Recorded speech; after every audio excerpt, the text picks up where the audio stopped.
Aujourd'hui, nous allons parler de l'incendie du bazar de la Charité et de Notre-Dame de la Consolation, qui est une chapelle qui a été construite sur l'endroit où a pris feu le bazar de la Charité à l'époque. Mais d'abord, avant de vous parler de tout ça, laissez-moi vous replacer dans le contexte. Imaginez Paris à la fin du 19e siècle, les dames avec leurs longues robes, les dandys avec leurs cannes, les petites échoppes qui bordent les rues pavées, l'absence de tour Eiffel qui ne sera construite que dans quelques années. On est dans une période qu'on appelle la Belle Époque, et c'est une période de grande prospérité, de progrès technique. C'est aussi l'avènement de ce qu'on appelle la bourgeoisie d'affaires, c'est-à-dire les gens qui se sont enrichis grâce à la révolution industrielle. Cette bourgeoisie, elle aime se montrer, elle sort beaucoup, parce que pour elle, la notoriété, c'est capital. Donc les bourgeois passent le plus clair de leur temps dans des salons, à des soirées mondaines qui étaient les événements networking de l'époque. C'est une culture un petit peu du paraître, le but c'est vraiment d'être le plus populaire possible et ça c'est le centre de leur vie. Avant de commencer à vous parler du bazar de la Charité, il faut que je vous fasse un petit topo sur la condition féminine à l'époque, puisque vous allez voir ça va jouer un rôle crucial dans la suite des événements. Donc le 19e siècle, c'est une période de prospérité certes, mais également une période où la misogynie règne en maître. Les femmes ne vivent que pour deux choses, se reproduire et aller à la messe, de temps en temps si elles ont de la chance, faire un petit peu de couture et de broderie dans leur temps libre. Bref, les femmes bourgeoises, elles passent le plus clair de leur temps engoncées dans des corsets qui contraignent le moindre de leurs mouvements. D'ailleurs, elles peuvent même pas s'habiller toutes seules. Il faut qu'elles aient l'aide de leurs salariés, de leur staff, quoi, de l'époque. Mais bref, retenez bien cette petite leçon de style qui sera importante pour la suite. Le jour J, donc le 4 mai 1897, le tout Paris se rend au bazar de la Charité, qui était une sorte de grande brocante organisée au profit des nécessiteux, mais plus pour... encore une fois, faire du réseau, se montrer, etc. Donc c'était le rendez-vous annuel des aristocrates qui cherchaient à étoffer leur collection d'art ou d'objets en tout genre, et sans aucun doute l'événement le plus attendu de l'année. Cette année-là a été d'autant plus spéciale puisque l'une des inventions les plus célèbres des frères Lumière allait être présentée pour la première fois, et il s'agissait du cinématographe qui signe donc les débuts du cinéma qu'on connaît aujourd'hui. Pour l'occasion, le bazar de la Charité est installé rue Jean Goujon, dans le 8e, donc le quartier des Champs-Élysées. On avait mis en place un genre de grande tente de forain, donc avec une grande structure en bois qui était recouverte de toiles bitumées. L'ensemble, il était plutôt solide et pensé pour être étanche, afin que les gens puissent profiter de l'événement, quelle que soit la météo, ce qui sur le papier était plutôt intelligent. En plus de ça, pour cette édition, les organisateurs avaient mis le paquet sur la déco et transformé carrément la tente de 80 mètres sur 13 en ruelle tout droit sortie du Moyen-Âge, avec de faux bâtiments en bois, des sculptures en papier mâché, des tapisseries, bref, tout pour alimenter un incendie. Le soir de l'inauguration du cinématographe, c'est l'extase à Paris et plus d'1 millier de personnes se bousculent pour assister à la première projection de l'époque. Parmi eux, on comptait beaucoup de femmes et quelques hommes dont certains espéraient avoir l'occasion de flirter avec des jeunes filles de bonne famille. L'endroit est plein à craquer. Certaines personnes admirent les objets à la vente et d'autres se pressent pour assister à la projection qui démarre enfin. Malheureusement, rien ne se passe comme prévu. La projection s'arrête net, quasiment aussitôt après avoir commencé, puisque l'ampoule a grillé. Donc la salle est plongée dans le noir complet. Là, c'est le stress ultime pour le projectionniste et son assistant. Le projectionniste tente de sortir une nouvelle ampoule de son sac, mais il a du mal à la trouver à cause de la pénombre.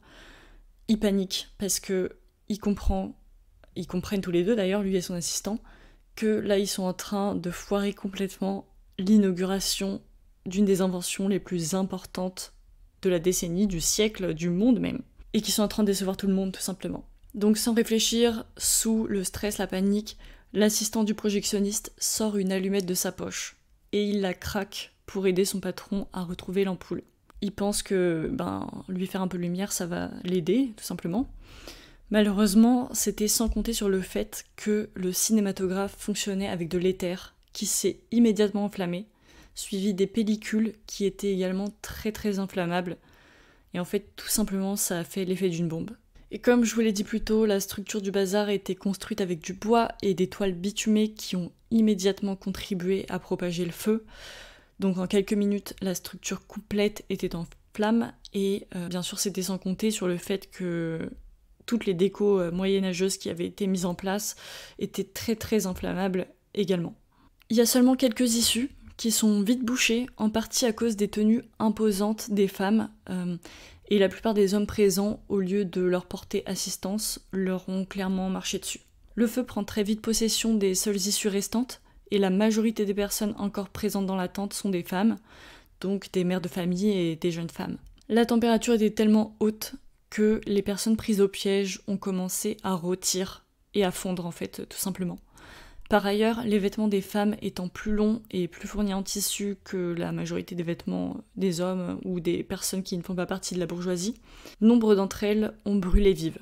Pendant ce temps-là, les dandys venus pour étoffer leur collection ou draguer les jeunes filles se frayaient un chemin vers la sortie à coups de canne, au lieu de porter assistance aux jeunes filles en feu. L'inspection qui a eu lieu plus tard a révélé des fragments de peau et de cheveux trouvés au bout des cannes de certains hommes qui s'en étaient effectivement servis pour battre les femmes qui se trouvaient au travers de leur chemin. Les médias de l'époque citent d'ailleurs que seulement une dizaine d'hommes ont porté secours aux personnes présentes ce soir-là, contre plusieurs centaines qui se sont enfuis lâchement en mode chacun pour soi.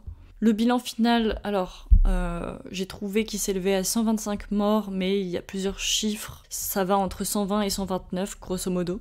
En tout cas, ce sur quoi tout le monde s'accorde, c'est qu'il s'agissait d'une écrasante majorité de femmes. Et c'est d'ailleurs au bazar de la Charité que la duchesse d'Alençon, sœur de Sissi l'impératrice d'Autriche, a trouvé la mort. Cette catastrophe a non seulement précipité l'avancée de la médecine et notamment des recherches médico-légales, parce qu'il fallait identifier les corps brûlés et les restituer à leur famille, mais aussi l'arrivée du projecteur électrique que les frères Lumière ont mis au point pour éviter qu'un tel drame ne se reproduise. Aujourd'hui, à la place du bazar de la Charité se dresse la chapelle Notre-Dame de la Consolation, comme je vous l'ai dit plus tôt. Elle a été érigée 4 ans après l'incendie en guise d'hommage aux victimes et de lieu commémoratif pour que les proches puissent se recueillir. C'est une chapelle qui est toujours en activité et qui accueille des services, des messes hebdomadaires, etc. C'est aussi une pièce phare de l'architecture de la ville de Paris, mais qui est un petit peu moins connue que d'autres lieux plus touristiques. Par contre, elle est bien connue des Parisiens qui s'intéressent au paranormal, ou à la parapsychologie si on veut parler en termes d'époque, puisque le lieu serait l'un des plus hantés de Paris.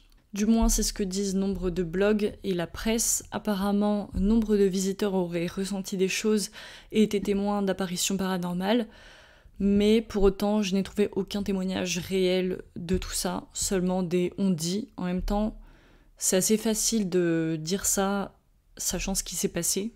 Mais bref, il n'y a qu'une seule personne qui aurait attesté de la dimension paranormale du lieu, et il s'agit de Dorothée Cochelin de Bizemont, qui se décrit comme médium et chasseuse de fantômes. En 2004, Dorothée est allée visiter Notre-Dame de la Consolation avec une journaliste de l'Express, Dalila Karchouch, qui a ensuite écrit un article pour raconter ce qui s'était passé. L'article était assez décevant, surtout que j'ai dû payer pour le lire, vu qu'il était réservé aux abonnés, donc bon, je m'attendais quand même à quelque chose de plus intéressant. Mais bref, dedans, on apprend seulement que Dorothée aurait voulu quitter la chapelle juste quelques minutes après y être rentrée.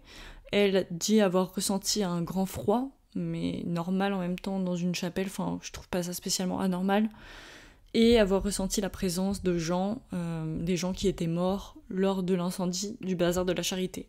Mais encore une fois, quand on sait ce qui s'est passé, bon, c'est facile de se monter la tête.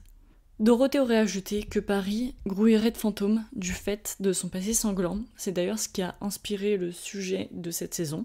Selon elle, on pourrait même croiser des hordes de spectres, notamment sur la place de la Concorde, où elle affirme qu'une de ses amies médiums aurait vu les charrettes des condamnés. Toujours d'après Dorothée, Marie-Antoinette refuserait de quitter le Trianon et Mazarin entrait encore à la bibliothèque Mazarine, son ancien hôtel particulier. Bon, vous l'aurez compris, pour moi ça reste un petit peu léger tout ça, même si je veux bien croire que Notre-Dame de la Consolation serait hantée, ou du moins chargée de mauvaises ondes étant donné ce qui s'y est passé.